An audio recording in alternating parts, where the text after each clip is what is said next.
Alien girl read his mind. The human expected anger. She just smiled. Ryan was used to feeling small in the middle of a crowd, but this was different. The alien space station was massive, its ceiling lost in shadows, with glowing banners written in languages he couldn't read.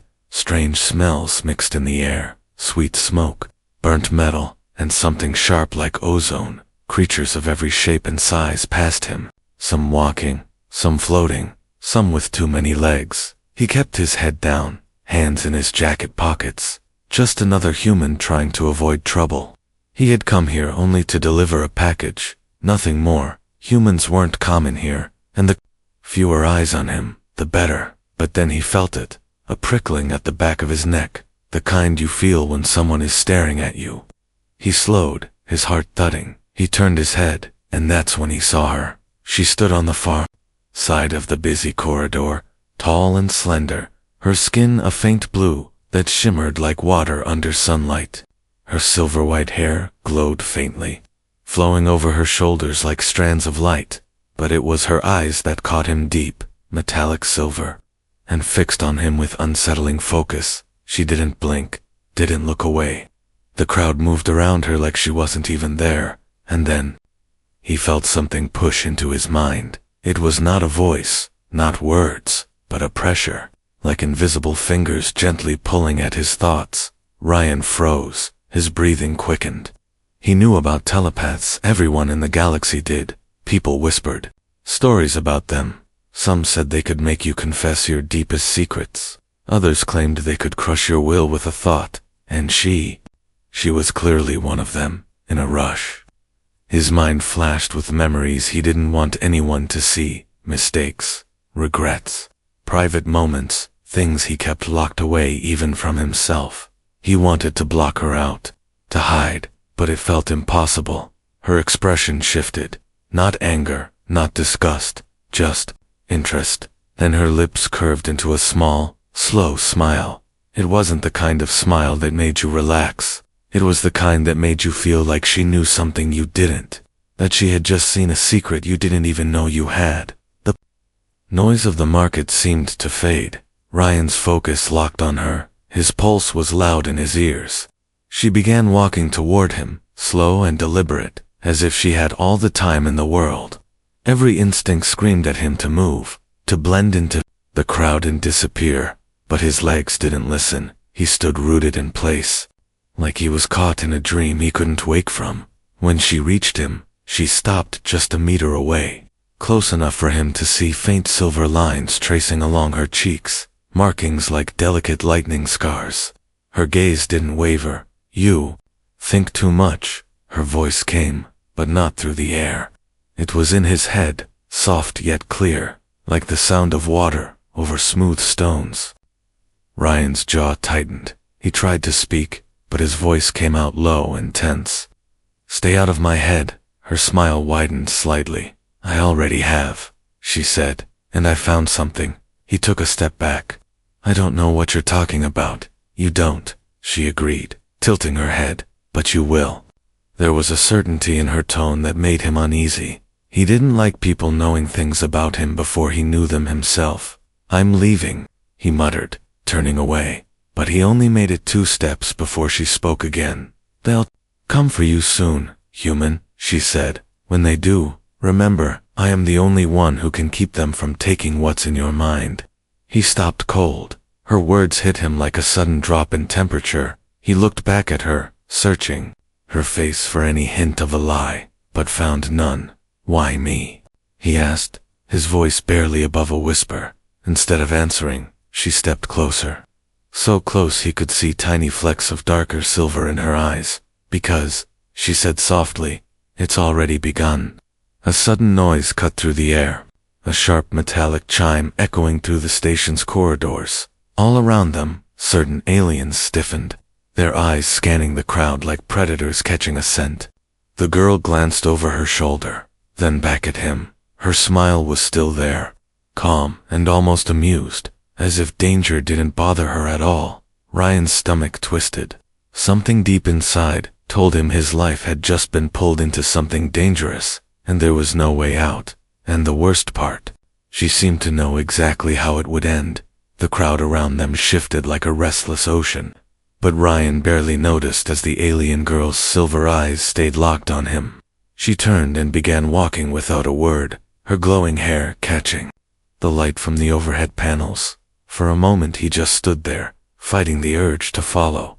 Yet something in the way she moved, unhurried, as if she knew he would come, pulled him after her. He kept a careful distance, unsure if she was leading him somewhere safe or into a trap.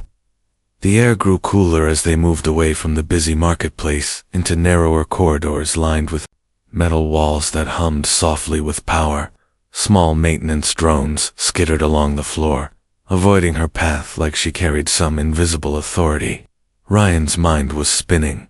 Every step he took made him wonder what she had meant about them coming for him. He didn't know anyone here. Didn't have anything worth stealing, at least. He thought so, but the way she spoke, the confidence in her voice, made it sound like his fate was already sealed. They reached a dim, empty cargo bay, and only then did she stop. She didn't face him at first, just stood still, hands clasped loosely behind her back, staring at the floor like she was listening to something only she could hear. When she finally looked up, her smile was gone. "You have something in your mind that does not belong to you," she said, her voice still reaching him without sound. "It was placed there a long time ago, hidden so deep even you cannot find it." Ryan's pulse jumped. "That's impossible," he said. "I'd know." Her head tilted, a glimmer of amusement returning to her face. "Would you?" she asked. "Humans are strange. You keep secrets, even from yourselves." Before he could respond, a soft hiss echoed from the shadows of the cargo bay. Ryan's eyes darted around until he saw movement. Tall figures in dark armor stepping into the light. Their helmets glowed faintly with red lines, their weapons already raised. The girl didn't move toward him, but he felt her presence grow stronger in his head. "They are here for you," she said calmly. "They believe you. Carry the coordinates to something they have searched for centuries." "I don't," Ryan said quickly, though his voice lacked conviction. "They believe you do," she answered, "and belief is enough to kill you." The armored figures spread out, cutting off any path to the doors. One of them spoke in a harsh, mechanical tone, but Ryan couldn't understand the words. The girl took a slow step forward, her silver eyes brightening until they almost glowed. Ryan felt a sudden pressure in his skull, not from her, but from them. It was like a cold claw scratching at the edge of his mind, trying to dig inside. He staggered back, clenching his teeth. Then the sensation stopped as quickly as it had begun. The alien girl was staring directly at the nearest soldier, her gaze sharp like a blade. The soldier's weapon lowered slightly, their movements slowing, like they were trapped in thick water. Another soldier tried to raise their weapon toward her, but their arm trembled violently. She didn't speak, didn't touch them, yet they froze, unable to act. Ryan had heard stories of telepaths disabling entire squads without firing a shot, but seeing it was different. It was terrifying. She turned her head slightly, toward him without breaking her mental hold on the soldiers. "You can stay here and die, or you can follow me, and maybe live," she said. Ryan didn't need to think twice. He ran to her side, and as soon as he did, she released the soldiers. Their bodies slumped slightly. Like waking from a nightmare, they slipped out through a side hatch, her hand brushing against the control panel, sealing the door behind them. Ryan's breath came fast, his heart pounding. He had no idea where she was taking him, but one thing was clear: those soldiers would not stop. And if what she said was true, then the real danger wasn't in what they thought he had. It was in the fact that she had seen it first, and chosen not to give him away. The station's air felt heavier now, every corridor stretching like a tunnel toward danger. Ryan followed close behind her, his eyes darting to every shadow, every passerby, expecting another squad of armored hunters to appear. The girl never looked back, her pace smooth and deliberate, as if she knew exactly how far behind the danger was. They took turns, so sharp he nearly collided with her. ducked through half-lit maintenance passages where the hum of machinery drowned out the faint thud of their footsteps. At one point they passed a pair of alien workers, their insect-like heads swiveling to watch them, but a single glance from the girl made them step aside without a word. Ryan's nerves were fraying. "You're going to tell me what's going on, right?" he hissed, trying to keep his voice low. "Because I'm not in the habit of being chased by people in murder suits." She didn't slow. "You carry something in your mind that can open a vault sealed before your species could walk upright," she said simply. "They want it. Others will want it too." Her words sent a chill through him. "I don't even know what you're talking about." "That," she said, glancing at him briefly, "is the only reason you're still alive." They emerged into a wide hangar, bathed in pale blue light. Rows of sleek alien shuttles rested in docking clamps. Crews moving about with the precision of a military drill. Ryan's first thought was that they could steal one. But the girl moved right past the ships, heading instead toward a locked cargo container in the corner. She placed her palm against the door. The lock's light flickered and went dark. The heavy metal slid open to reveal a cramped interior filled with strange equipment, smooth black cases, and stacks of sealed containers marked with warning symbols Ryan didn't recognize. She stepped inside, motioning for him to follow. The moment he did, the door shut with a hiss, sealing them in silence. She picked up a small device, no bigger than her hand, and pressed it to her temple. Ryan felt a faint ripple pass through the air, like invisible water washing over him. "What was that?" he asked. "They cannot hear us now," she said, placing the device on a crate. "They cannot find us, not for a little while." Ryan leaned back against the wall, trying to steady his breathing. "So what? You're just going to keep me in a box until this all blows over?" Her lips curved again, that same faint smile from before. "No," she said softly. "I am going to take you somewhere no one can reach you, and then I will show you what's inside your head." Before he could respond, a distant, muffled thump echoed through the walls, followed by another. The floor trembled under his boots. "They found us," she said, her voice calm but her eyes sharp. Now, she picked up a long curved weapon from one of the cases and handed him something small, a narrow metallic disc that hummed faintly in his palm. "What is it?" he asked. "A key," she said, "but not for a door." The thumping grew louder, now mixed with the shrill whine of cutting tools on the outer hatch. Ryan's pulse raced. Whatever was coming, he knew this wasn't just about him anymore. It was about whatever this girl believed was buried in his mind, and somewhere deep inside, a flicker of memory stirred, unbidden, like something old and waiting had just heard its name. The sound of metal being cut open screeched through the air, each second grinding against Ryan's nerves. The girl moved with unshakable calm, sliding open another case and revealing a cluster of strange crystalline objects, pulsing with faint light. She selected two and slipped them into a small pouch. At her hip, Ryan's eyes flicked to the hatch, the glowing line of molten metal spreading across its surface as the attackers carved their way in. "If you've got a plan, now would be a great time to share it," he said, trying to hide the fear in his voice. Her silver gaze met his, and for the first time there was no smile, only intent. "When the hatch opens, do not hesitate. Follow me." "Exactly," she said. "If you break away, you will not survive." The cutting stopped. A moment of silence hung heavy in the air. Then the hatch exploded inward with a burst of blinding white light and shards of molten steel. Figures in black armor poured in, weapons snapping up, but the girl was already moving. She threw one of the crystals at the floor, and it shattered without a sound. The air warped around them, the edges of the room bending like heat waves. Ryan's stomach lurched as reality itself seemed to tilt. The armored attackers froze mid-step. Their movements slowed to a crawl as though time had thickened around them. "Move," she said sharply, grabbing his arm. They slipped past the soldiers, weaving through their slowed movements like stepping between statues. Ryan's mind screamed that this shouldn't be possible. Yet the girl navigated the frozen chaos like she'd done it 100 times before. They emerged into a narrow side corridor, the warped air fading behind them. Ryan stumbled, his legs unsteady. "What was that?" he gasped. "An old trick," she said, breathing a little heavier now, "but one that cannot be used twice on the same mind." Before he could ask what she meant, she stopped suddenly, pressing him against the wall with surprising strength.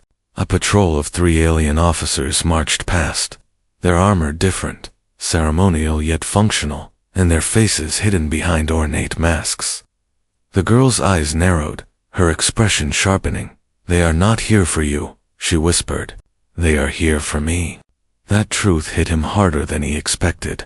All this time he thought he was the target, but now it was clear she had enemies of her own, and if they caught her, he doubted they would let him walk away. The officers passed, and she released, him continuing down the corridor at a quicker pace. Ryan noticed now how her glow had dimmed slightly, her movements tighter, strained. Whatever she had done with that crystal had taken more from her than she was willing to admit. Finally, they reached a hidden service door. She keyed in a sequence so fast his eyes could barely follow, and the panel slid open to reveal a cramped lift. They stepped inside, and as the doors closed, Ryan caught his breath. "Where are we going?" he asked. She looked at him for a long moment, then said, "To the only place in this station they cannot follow, the vault. Your mind was designed to open." Ryan felt the air grow colder, and somewhere deep in his skull, that strange flicker of memory pulsed again, stronger this time, like something was waiting for him to arrive. The lift rattled as it descended, the lights inside flickering with each shudder. Ryan stood tense, every muscle ready for a fight he knew he couldn't win. The girl stood across from him, her silver eyes fixed on the closed doors as if she could see through them. "Why me?" he asked finally, the question bursting out before he could stop it. "Why not find someone who actually knows what they're doing?" Her gaze shifted to him, cool and unreadable, "Because no one else can open it," she said simply. "Your mind holds the pattern, not your hands, not your eyes, your thoughts." He shook his head. "I've never seen this vault. I've never even heard of it."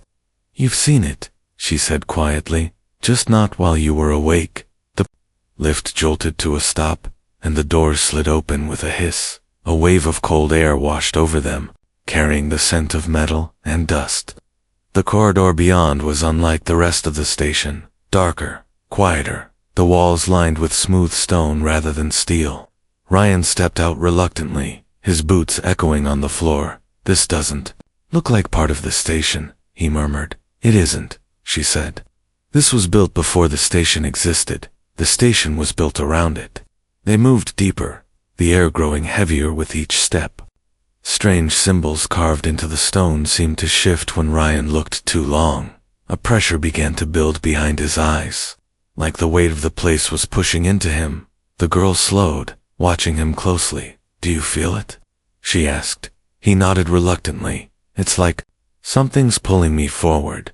"That is the vault calling you," she said, "and it will not call forever."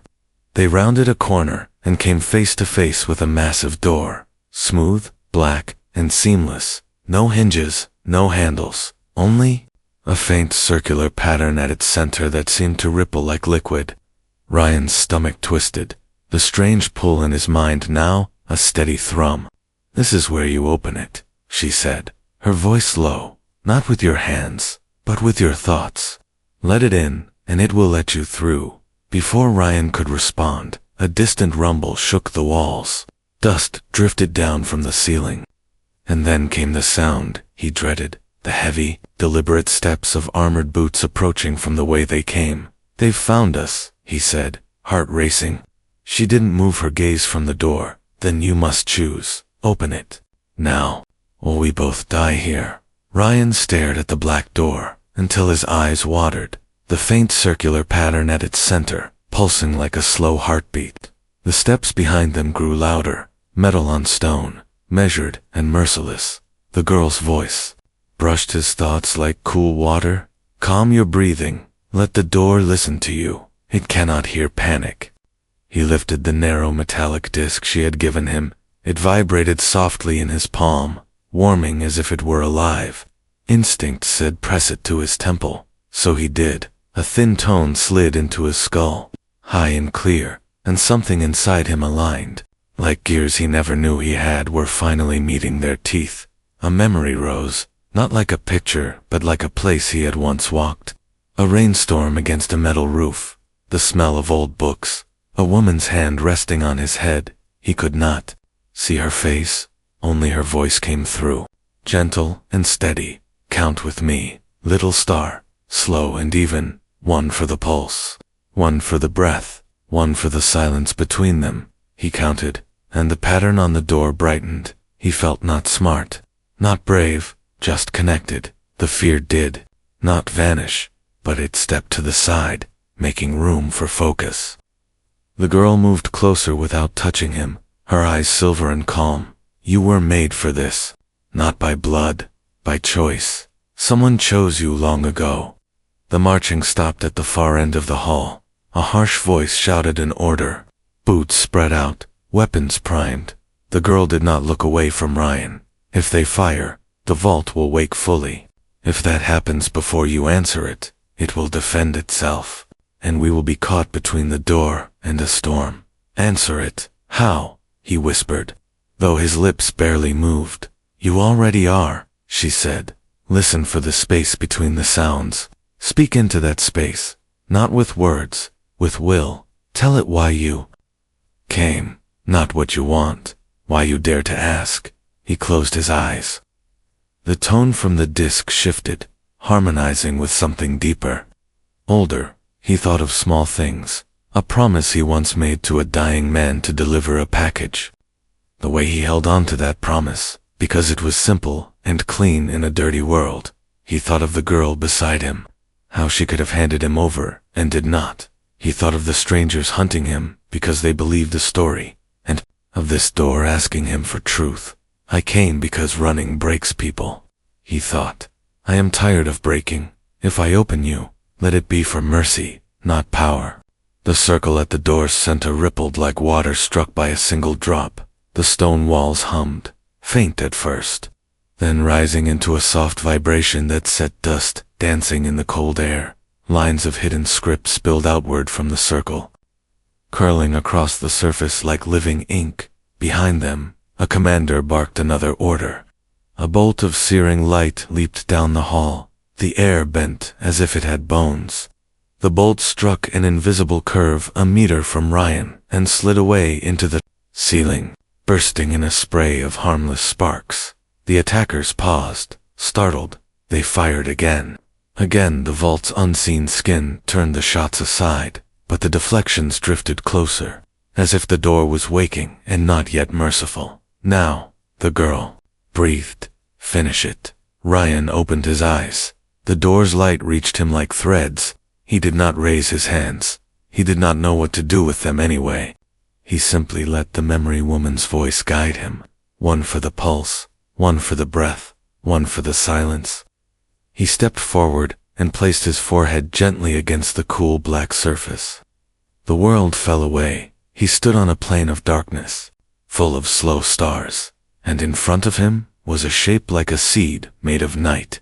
It was small, no bigger than his palm, but it held a depth that frightened him. A figure stood beside the seed, cloaked in a shimmer that suggested a person and a promise.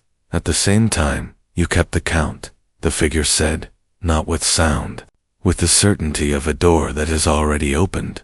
You were late, and yet on time. Do you understand the task? No, he answered honestly, but I will carry it, and I will not sell it. The figure inclined a head. The seed trembled. A filament of quiet light reached from it to Ryan's chest. It did not pierce. It joined. The plane of stars folded like a page being turned, and he was back in the cold corridor, with the stone scent and the shouting behind him. The door sighed. A seam opened without lines or hinges. Darkness parted into a narrow glow. The defender's bolts hit the vault's field and scattered like rain. The girl caught his arm, not to drag him, but to steady her own shaking. She was paler now, her glow dim at the edges. "Inside," she said, her voice no longer calm but urgent. "Inside now." They stepped through. The chamber beyond was not large. It was a circle, bare stone, a low pedestal at the center with nothing on it. At least it looked like nothing. When Ryan focused, the space above the pedestal shimmered, a distortion like heat a few inches above the surface. He reached out, not with his hand, with the new thread inside his chest. The shimmer answered, blooming into a map that was not stars but roots, paths that curved both outward and inward. A quiet pressure at the base of his skull told him he could pull it, wear it, hide it, or give it. And each choice would change the shape. "What is it?" he asked. "A seed of refuge," she said, breathless. "A way to make any place a sanctuary if you have the courage to pay its price. The ones outside think it is a weapon, and in their hands it would become one." He studied the branching paths. Some were bright and short, some dim and deep. One line pulsed in time with his heart. He knew without knowing how that line was his choice, the one that matched his promise. Heavy blows pounded the outer seam. The vault would not keep the hunters out forever. Not now that it had opened. The girl swayed, caught herself, and lifted her chin. Her gaze found his, steady again despite the tremor in her hands. "I smiled when I first looked into you because I saw this moment. You are not empty. You are anchored. Choose, and I will stand with you." Ryan took a long breath. One for the pulse, one for the breath, one for the silence. He set his will on the pulsing path. The map collapsed into a single, gentle weight inside him, not heavy like a stone, present like a vow. The pedestal went dark. The chamber cooled. The door behind them thickened with new light, buying them a few more heartbeats. He turned back to her. "We leave," he said, "not to run. To plant this where it saves the most lives." Her smile returned, small and fierce. "Then let's teach the galaxy the difference between a hand that hurts and a hand that shelters," she said. Outside, the hunters forced the seam to scream. Light bled through the crack like dawn through broken shutters. Ryan squared his shoulders, the seed steady in his chest, and for the first time since the station market he felt larger than the fear. Not because he was stronger, but because he finally knew why he was here. The seam at the vault screamed wider, and light poured through like knives. The girl's hands shook, but her eyes were steady. "We go now," she said, not aloud, just a calm push in his thoughts. They moved fast down a side passage that curved like a rib through the old stone. The door behind them sealed itself with a low sigh. Buying a few breaths ahead, the corridor rose toward the living parts of the station. Ryan could hear engines, voices, the distant cough of a vendor calling out.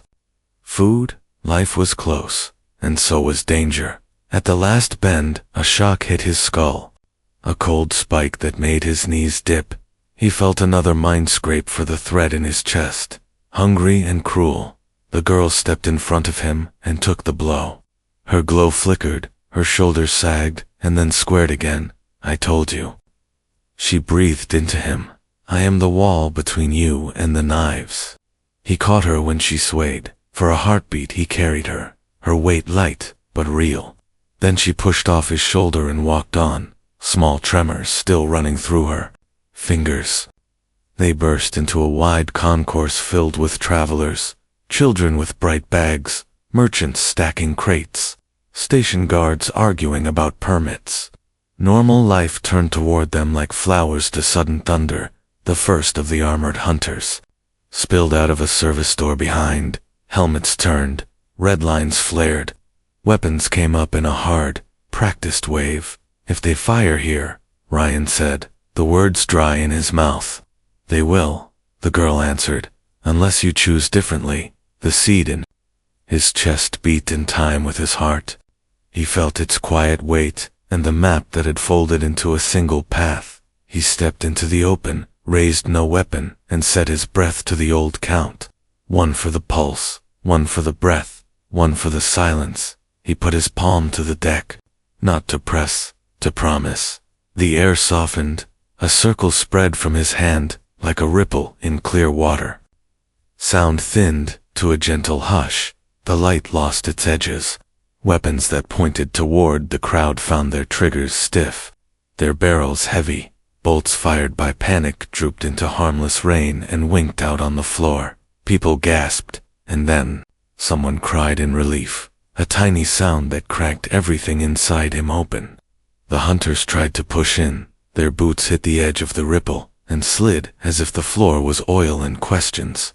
The field did not throw them, it asked them. It pressed the shape of their intent back into their own chests, and some of them could not breathe under the weight of it.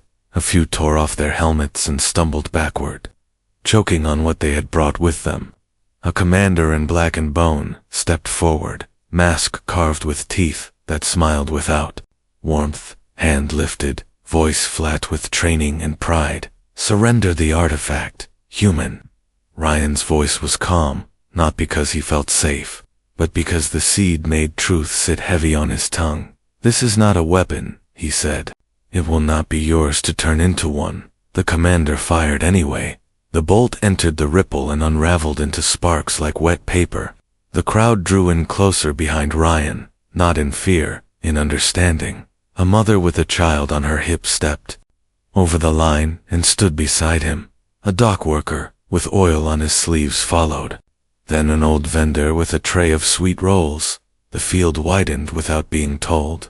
A circle of ordinary people deciding that a safe place should be bigger. Price. The seed whispered against his heart. Anchor or vow. Stay or carry. Choose your debt and pay it honest. The girl watched him, eyes steady, though her hands still shook. I can anchor it, she said. You can run, hide the rest of the maps inside you.